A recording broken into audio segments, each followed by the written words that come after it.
Bom dia! Louvado seja Deus por mais esse dia de vida e muito obrigado pela sua preciosa companhia.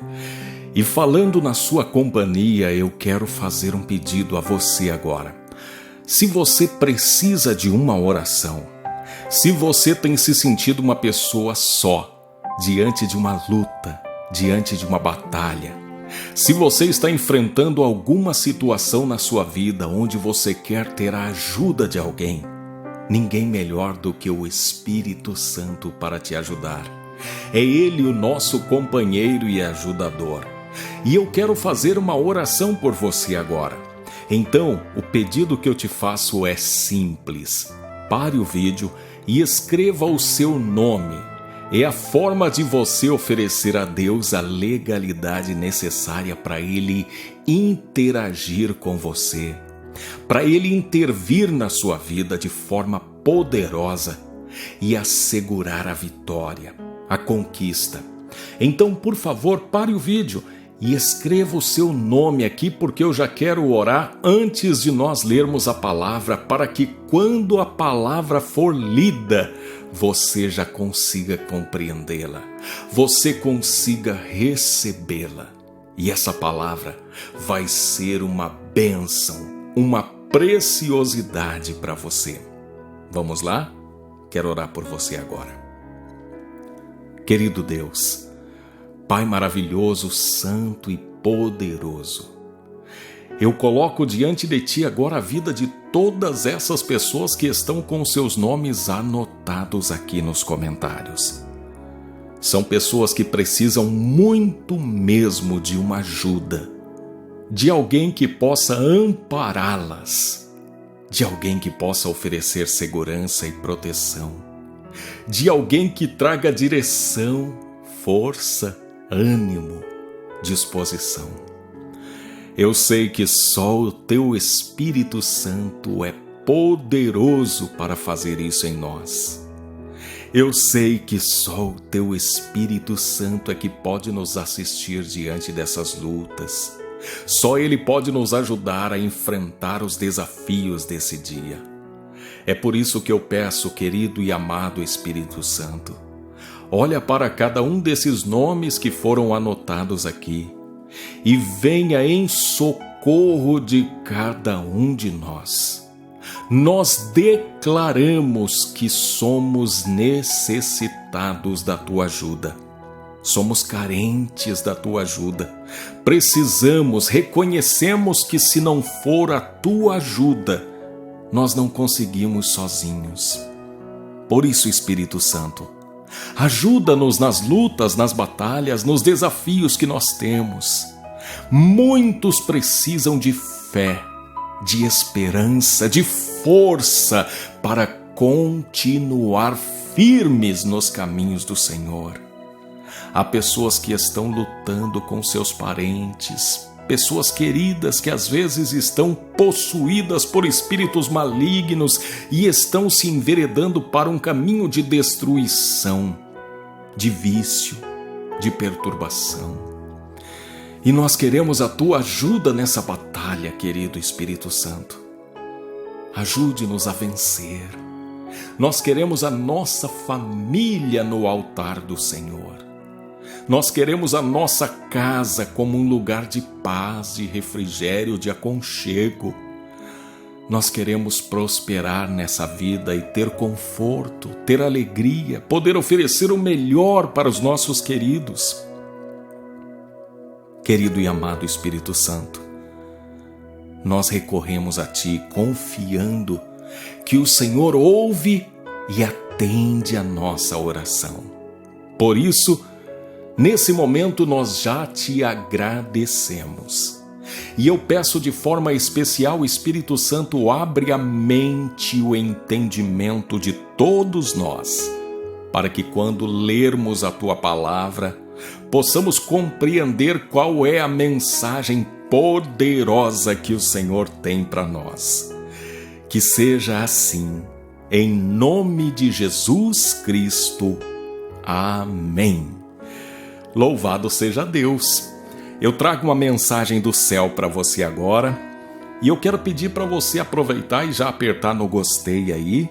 Aperta no gostei, inscreva-se no nosso canal e ativa o sininho para receber as notificações. Eu sou o Ney Santos e é com muita alegria que eu trago até você, num oferecimento das livrarias Família Cristã, a palavra de hoje. Abra comigo a sua Bíblia no Evangelho segundo escreveu João, capítulo 1, versículos 29 e 30.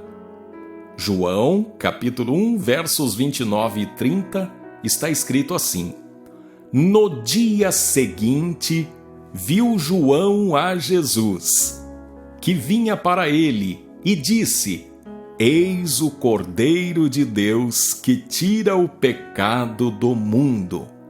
É este a favor de quem eu disse: Após mim, vem um varão que tem a primazia, porque já existia antes de mim. A primeira coisa a se destacar nesse texto é que aqui nós temos duas pessoas com o mesmo nome.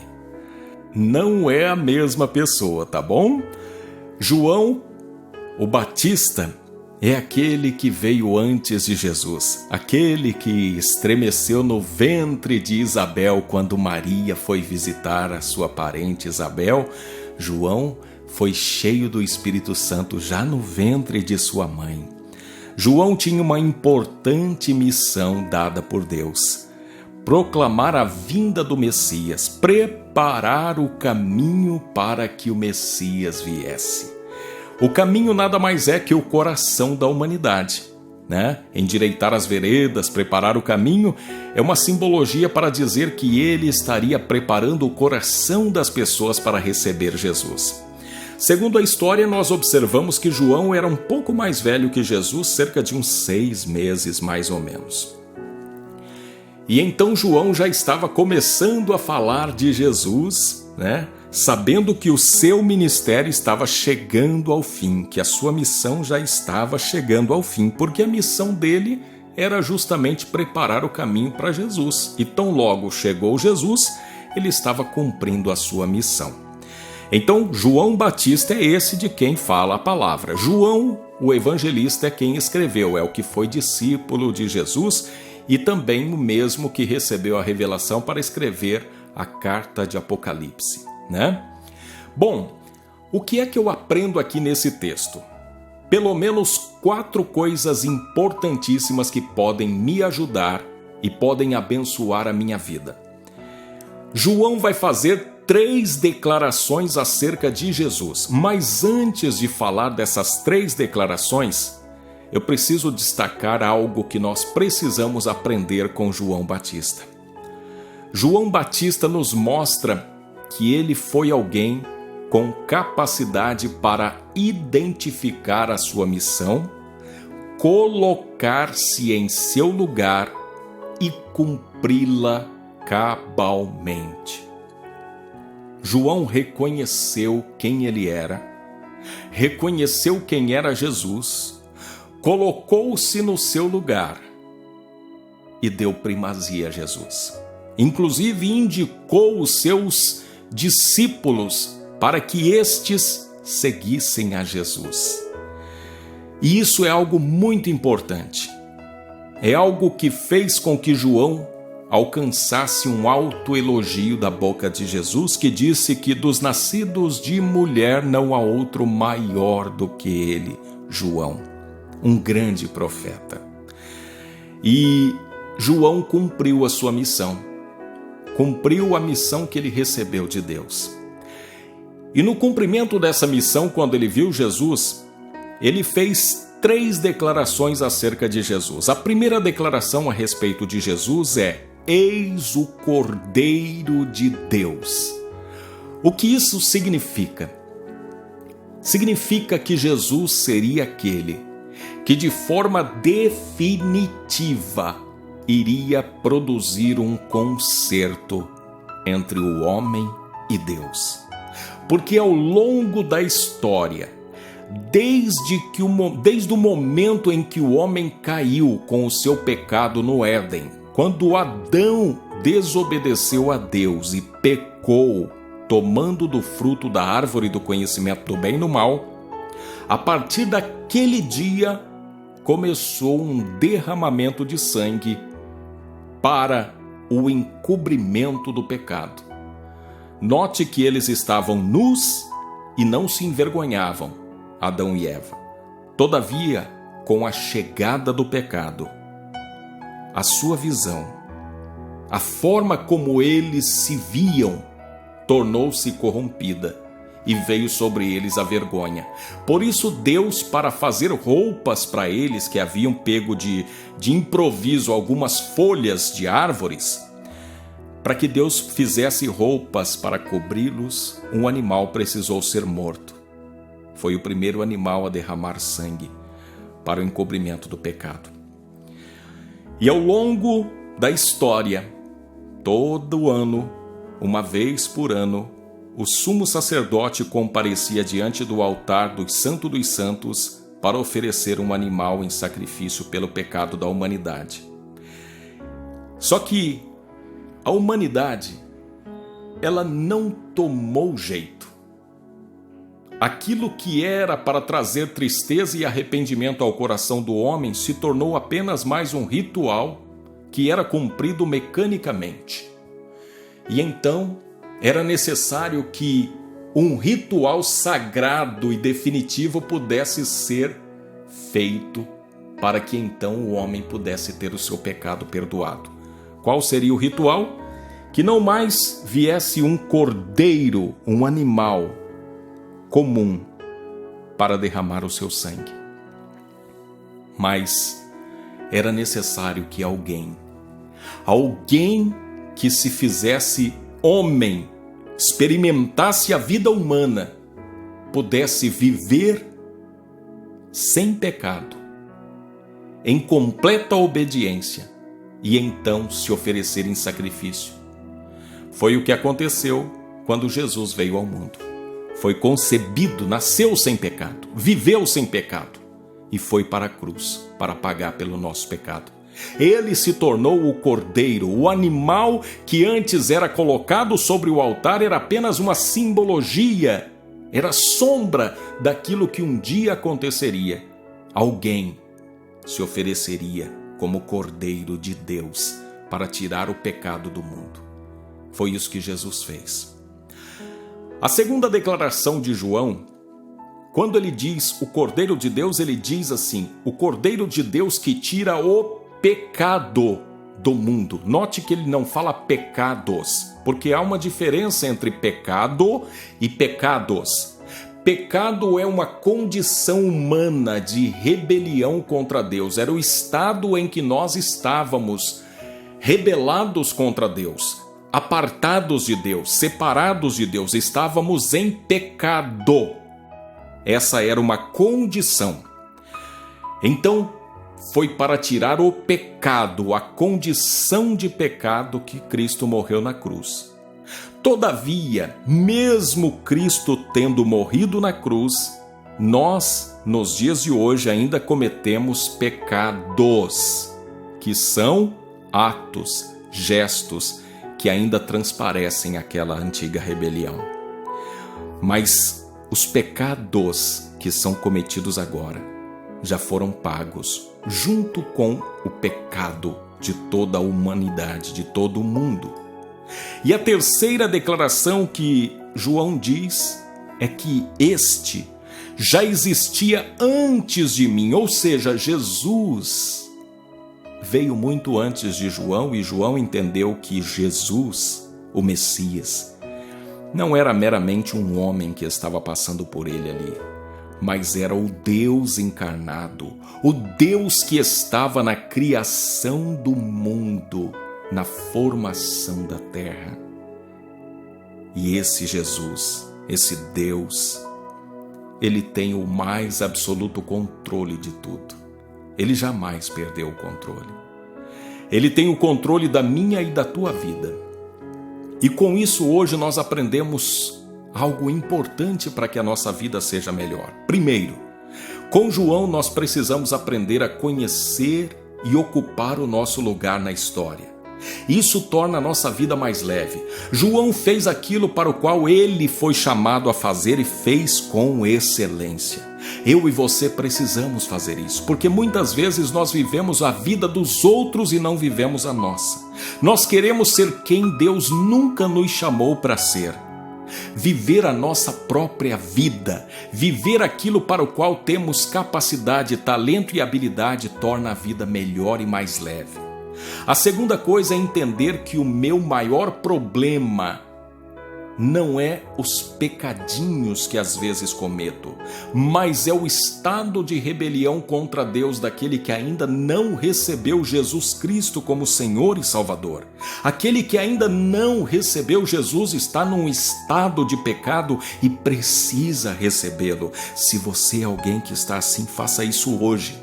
E por último, lembre-se, Deus anseia por esse dia em que você se arrepende do seu pecado, entrega a sua vida a Jesus, abraça-o como Salvador, porque é para isso que ele veio. Ele mesmo disse que os sãos não precisam de médico, não vim chamar justos, mas sim pecadores ao arrependimento.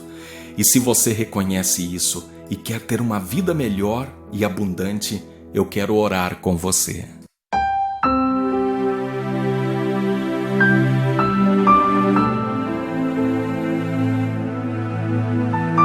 Querido Deus, Pai maravilhoso, santo e poderoso, eu quero apresentar diante de Ti agora a vida de todos nós, especialmente a vida daqueles que hoje estão compreendendo que necessitam de Jesus como seu Senhor, como o seu Salvador, como o Cordeiro que tira o pecado do mundo, que tira a separação entre nós e o nosso Deus, o Cordeiro que se oferece em sacrifício em nosso lugar. Eu oro para que o Senhor Deus alcance os corações de todos os que me ouvem, que o Senhor possa nesse dia promover grande salvação, alcançando todos aqueles que ainda carecem de serem resgatados de uma vida de pecado. Que o Senhor receba nesse dia filhos e filhas que se dobram diante do Cordeiro de Deus e o aceitam e o recebem como Senhor e suficiente Salvador em suas vidas. Alcança pessoas nesse dia, meu Deus, alcança os perdidos. Venha também trazer cura e libertação a todos aqueles que já o receberam. Venha trazer transformação de vida, mudança de história, restauração de relacionamentos. Eu entrego cada vida no teu altar nesse dia, meu Deus, e peço, faça um milagre em nossas vidas. E tudo que acontecer, sirva para a honra e glória do Cordeiro Santo de Deus, o nosso Senhor Jesus Cristo de Nazaré. Amém. Louvado seja Deus. Fique com Deus, eu tô indo com Ele também. Tu és tremendo.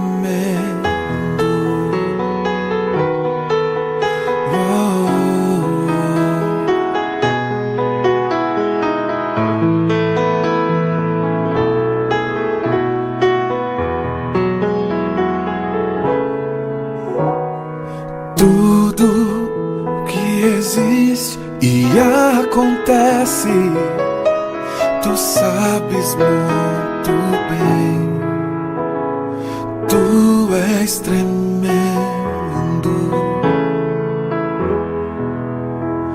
E apesar dessa glória que tens, tu te importas comigo também.